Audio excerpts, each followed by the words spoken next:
Sa Catarman River sa Samar, may dumaong na Chinese Coast Guard sa gilid ng tulay. Ito ay nangyari 3 weeks ago. Ano ang ginagawa nito rito?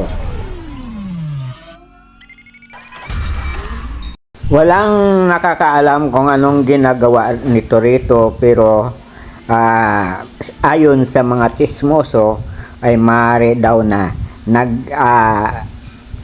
bababa ng illegal drugs katulad ng shabu, marijuana at cocaine.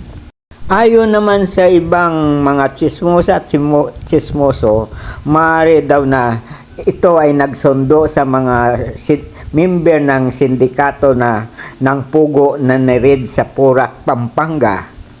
Maaring dito raw sumakay si Alice Goo, kaya sa ngayon ay nawawala at hindi na makita. Tumakas na raw katulad at nagtago katulad ni Kibuloy. Noong mga nakaraang taon kasi maraming mga illegal drugs ang nasasabat dyan sa karagatan ng malapit dyan sa Samar na yan, na nakalutang sa dagat at kinokolekta ng mga mangingisda. Kuno, alam kaya ito ng mga local official dyan, lalo na ang gobernador?